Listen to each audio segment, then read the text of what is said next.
Welcome to the Budo Diary podcast. I'm Przemek Paleczny, a philosopher by training and a long-time martial artist. Here I examine the core concepts of Budo through the lens of philosophy to clarify their meaning and implications. Welcome to the 8th episode of the Budo Diary podcast. Today I want to talk about something that is central to my understanding of martial arts, the concept of Zanshin. I believe that Zanshin is the essence of Budo and what it means to be a martial artist. From Alexander Bennett's Bushido and the Art of Living, I learned that Zanshin expresses far more than just readiness after a technique. It is in fact the essence of Budo. It expresses core martial arts values, both ethical and aesthetic. In this sense, Zanshin should form the foundation of a martial artist's way of life. The word Zanshin consists of two elements. Zan meaning to remain and Shin means mind. So Zanshin can be understood as a remaining mind. According to Bennett, it is a state of continuous alertness after an engagement. Even when a technique is finished, a point is scored, or an opponent is defeated, a martial artist does not lose their guard. This is the central meaning of Zanshin. This is a value in itself, and it has direct application in life. The ethics of Zanshin is about taking responsibility for our fate. If we fail, it is our lack of Zanshin that is responsible. Therefore, we should never take anything for granted. Always do our homework and be ready. Life surprises us with unexpected events, both good and bad. No matter what, we should stay alert and aware of the situation. The first rule, don't relax too early. The second rule, even if you've done what's necessary, don't become too relaxed. Always keep your guard up. Alertness is the foundation. Without it, there is no control, and without control, none of the other aspects of Zanshin are possible. Zanshin also includes compassion. It is not true that Bushido made the samurai insensitive or indifferent to death. On the contrary, a samurai should possess not only physical strength, but also mental strength, and part of that is compassion for a defeated opponent. How is that possible? In my view, compassion, unlike simple empathy, requires understanding the other side. Even in a life and death situation, we fight for reasons we believe in, but our opponent does the same. Although those reasons may differ, we are alike in the very act of believing. This is the ground for mutual understanding, which in turn becomes the basis for compassion. In Kendo, it is considered bad manners to express joy after a victory. This is because a real fight may end with the death of an opponent. There is nothing to celebrate in that. Even in sport competition, your victory can humiliate your opponent. Therefore, there is no need for boasting. Compassion seems to be more appropriate attitude of a mature martial artist. It may be argued that compassion lowers effectiveness. This would be true in the case of empathy. It is a blind feeling. Compassion, on the contrary, requires a certain distance in order to understand the other side. This should not disturb the clear aim of a martial artist, to win a fight. The role of the Kaishakunin illustrates this more clearly. Such a person cannot express anger or grief. However, they must be compassionate enough to end the suffering of the person performing seppuku. A fight is similar, but extended in time. Therefore, it may demand greater control, but its essence reflects that of the Kaishakunin. Compassion does not stand in opposition to effectiveness. It makes true control possible. Compassion also applies directly to our lives. We too easily forget that our successes usually happen at the expense of others. While our culture celebrates winners, the rule is simple. where there are winners, there are losers as well. I also believe, as Buddha and Arthur Schopenhauer did, that compassion is something more. It is the foundation of all morality.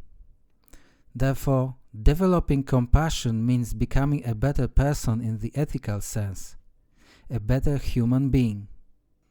In my view, this is also the essence of Budo, and it is expressed in Zanshin, the essence of Japanese martial arts. Closely related to compassion are respect and gratitude. These are also expressed in etiquette, but in my view, etiquette is an extension of Zanshin, or at least it should be. The proper state of mind during a bow is the mind of Zanshin. A calm and attentive execution expresses respect and gratitude in a dignified way. There are many things we should respect and be grateful for. The purpose of fighting should be the mutual development of both opponents. Therefore, we should be grateful to our training partners and opponents. They give us feedback and show us what we have achieved and what still remains to be learned. Their effort deserves our respect. Our success is never entirely our own. It is the result of a long process that involves many people, often across generations. They pass the art down to our teachers and through them to us, alongside our training partners. All of this makes it possible for us to train, improve, and sometimes win. Gratitude and respect are the proper attitude of a mature martial artist. The same applies to life outside the dojo. While our culture emphasizes individual achievement, there is rarely such a thing as a purely individual success. Many people make our success possible. Respect and gratitude are a much more appropriate attitude than shallow happiness or boasting. Zanshin also expresses discipline and dignity. A martial artist should not only be a master of technique, but also a master of the mind. In Eugen Herigel's Zen in the Art of Archery, Kenzo Awa says that once you have learned to endure failure, you must also learn to endure success. His remark reminds us that Zanshin applies both in success and in failure. No matter what, we should maintain a disciplined mind and not let our emotions take control. A Budoka should display dignity and honor, whether they win or lose. This is done by maintaining Zanshin and proper etiquette. After a duel, both sides should keep their minds disciplined and bow to each other with respect, without showing shameful emotions. Especially after a lost fight, we should not let our emotions overcome us. We should not look for excuses, but take responsibility for our fate and accept it as it is. This makes it possible to learn the lesson and keep moving forward. It may be argued that such behavior contradicts our nature and it is therefore artificial. It seems natural to feel joy in success and grief in failure. However, there are many things that come naturally to us and yet we choose not to act on them. Part of being human is learning not to let our nature take control. It is a matter of discipline and dignity. In a sense, it is true that Zanshin is artificial.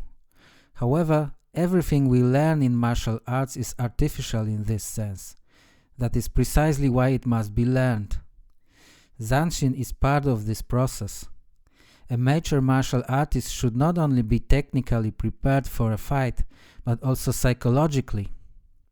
If Zanshin is practiced in the right way, it should shape us mentally. Similarly in life, neither our failures nor our successes should shake our minds. Events are like a river. They come and go. Our minds should be as steady as the riverbed. Martial arts training should not only polish our technique, but also our minds. In this way, the practice should be reflected in our lives. Another value connected with Zanshin is Austere Simplicity. In Japanese martial arts, This simplicity is expressed through aesthetics. On the one hand, it means reducing unnecessary behavior. On the other, it means an almost ritualistic focus on the essence. This principle is expressed in everything: the way we dress, the way we follow etiquette, and even in our technique. It is also present in Zanshin. It reduces unnecessary behavior, outbursts of joy, as well as disappointment and grief. It allows us to focus on the essence, the final act of a fight. Of course, this clarity in aesthetics should not be just an empty form. A clear form and a clear mind should reflect each other. The external form helps to maintain a focused mind, and a focused mind helps to maintain proper form. They depend on each other. The same applies to our training. Practicing kata, an ideal form, requires the right state of mind if it is not to become empty. It is not only technical, but also psychological practice. I believe this also has consequences in a real fight. Focus, seeing the situation in a broader context, anticipation, and decision-making, all of this increase the chances of winning a duel. In a broader sense, for a true martial artist, there is nothing more than the ongoing process of self-development through mistakes and failures. A clear and straightforward mind helps us focus on what truly matters and omit superficial aspects of practice, such as winning or losing. This is also something we can apply in life. Keeping a simple mind does not mean being undeveloped. On the contrary, a simple and straightforward mind is a hallmark of a mature person who does not attach to trivialities. We should always aim directly at the essence and understand that success and failure are only superficial events. They come and go like clouds in the sky. To keep a simple mind is to be like a mountain that stands regardless of the weather. This has been the 8th episode of the Budo Diary podcast. Today I have talked about several aspects of Zanshin: alertness, compassion, respect, gratitude, discipline, dignity, and austere simplicity of the warrior's mind. All of these are core martial arts values. Therefore, Zanshin is the essence of Budo practice and culture. It is regrettable that Zanshin is too often treated as an empty form, an almost unnecessary part of a technique, or even a relic of the past.